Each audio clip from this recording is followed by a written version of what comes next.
Hey guys! So if you haven't seen Alfonso Cuarón's new film Roma, you definitely should. It's on Netflix. Everybody has Netflix. We can all watch it. Uh, I highly encourage everyone who has Netflix to check it out. It's definitely worth the watch. And I'm just going to be giving my general thoughts on the movie in this video.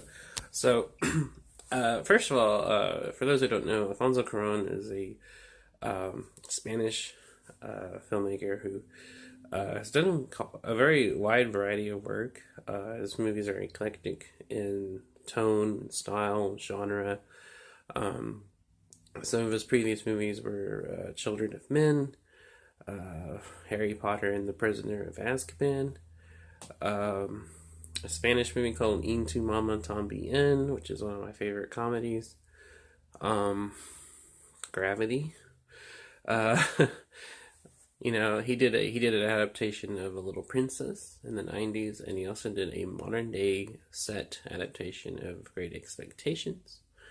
So that kind of gives you an idea that like this guy's very eclectic. He gets around. He makes very different movies. He kind of strikes me as a guy who has varied interests, and then whatever those interests are, he throws his full attention into. And he does no less so here in Roma. So as for what actually Roma is, it's a movie that I think officially premiered in 2018, but came to Netflix in 2019, and it's a Spanish film.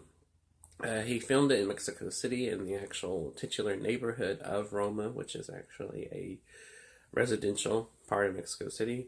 Um, and that's where Alfonso Cuarón grew up. And it's a very kind of autobiographical movie. He based a lot of it on his childhood experiences and kind of the atmosphere Mexico City had in the early '70s when this movie takes place.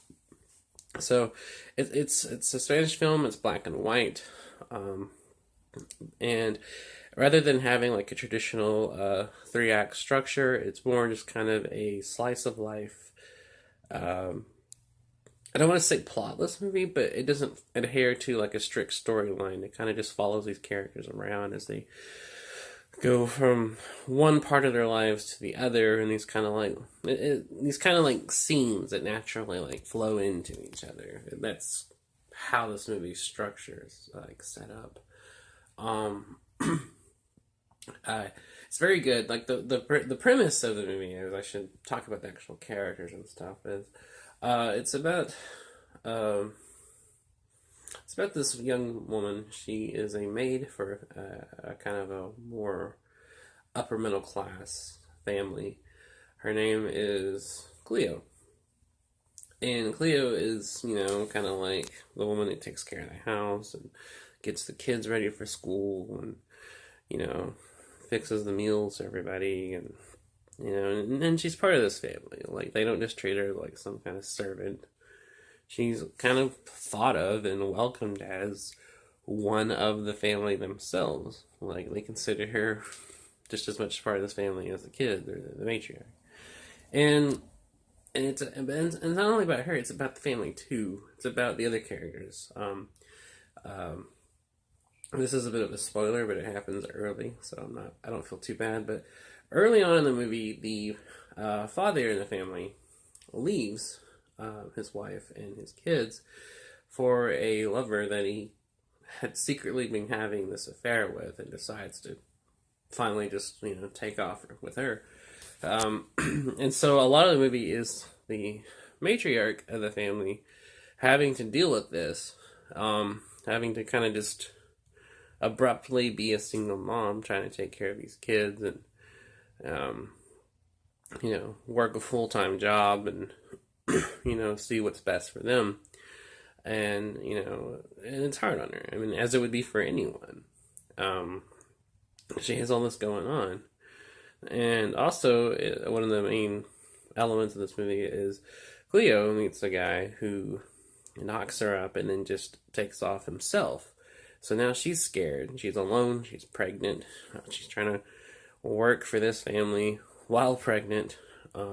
She's scared to tell the matriarch because she doesn't want to get fired, which is understandable. I think a lot of people wouldn't be happy with that.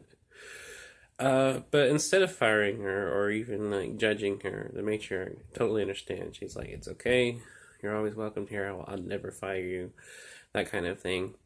So so Cleo continues housework and continues doing like her kind of maid-like duties with an increasingly bigger and bigger baby bump, and other members of the family, like the kids, the matriarch, and like the mother's mother, who's the grandmother, all kind of take her in and they take her like crib shopping and help her out with this, while the matriarch figure, is trying to deal with this situation of, I'm newly single, he left me like very little money, or we're living on savings, um, and I have these kids to feed, and I have these kids to take care of, and what's going to happen, and she gets understandably stressed out. There's times when she snaps at people because she's, has this heavy emotional load she's carrying.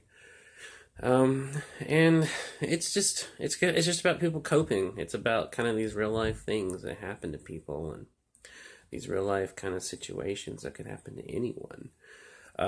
Set against like the backdrop of Mexico City in 1970, and it's very specific in that. There's even a scene that portrays a real life incident, like a riot that happened in 1970, that was part of this kind of this paramilitaristic coup that the government had set up to like kill a bunch of like protesting students. That's portrayed in the movie, and you see this happen. There's this huge riot, and it's filmed very technically. Like there's like, I'll get into the camera work in a second, but there's a lot of like grand sweeping shots, and you see like people running through the streets, and you see people getting shot. There's a scene where this woman's like holding like her boyfriend in her arms, and he's dying, and she's like weeping, and it's very emotional. Like, this movie is very intense. Now, it probably doesn't sound like it from my description. I probably make it sound like a very melodramatic kind of movie, but it's not. One, it feels very realistic. Like, there's no like music, there's no score. All the music that happens is actually like characters listening to music or on a radio or something. Dialogue feels very natural, like it's actual conversations people would have with each other. But there's a lot of intense moments. There's a lot of drama, and it's like heart wrenching. Like the way it's written and acted is just, it kicks you in the gut.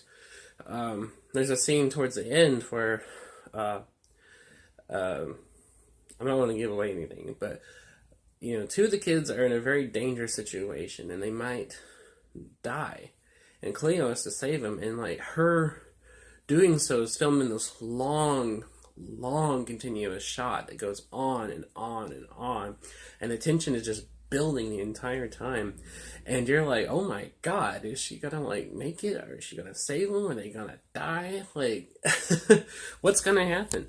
And that's the thing about the movie. Like, these characters are so well written, they're so fleshed out, and the actors who play them, even the kid actors, make you care about them because they're played so realistically. They don't feel like actors playing roles, they feel like real people that you're watching in these situations. And that's the charm of Roma. That's what makes it work. It's just a very well written script. I think Caron wrote the thing himself. It's kind of a one man show in this production. He directed it, and I think he wrote the screenplay on his own. He even shot it himself. He served as his own DP on the project, and this is where I get into camera stuff. Most of the cinematography in this is beautiful. There's long, like, sweeping landscape shots. There's a lot of, like, panning camera movements. There's a lot of long, continuous takes that take in a lot of things, both in the foreground and in the background. And it looks gorgeous. Like, and since it's in black and white, a lot of it made me think of like an Ansel Adams photograph that had come to life, and you're just looking at everything. And there's scenes like when they're in the house and it's following characters, if they're going kind of from room to room, the camera will kind of just slowly pan and follow. And it puts you right there in the scene. You feel like you're actually there. Like, it doesn't feel like you're watching the camera, it feels like you're so much just watching them, and the camera turns are like your head kind of going from one end to the other, and you're following them, and it's so great. I mean, the cinematography, is definitely an important element to the movie, and I wanted to bring it up because this movie, oh my god, looks just stunning. It's absolutely gorgeous. And just another reason this movie is great. The technicals are just very well done. Cuarón directs the shit out of this movie. It looks fantastic. Cinematography looks beautiful. He shot the shit out of it too. The editing is great. Like he allows scenes to go on undisturbed and take their time to build and get there to where they need to go. They don't feel rushed. And there's these little like meticulous shots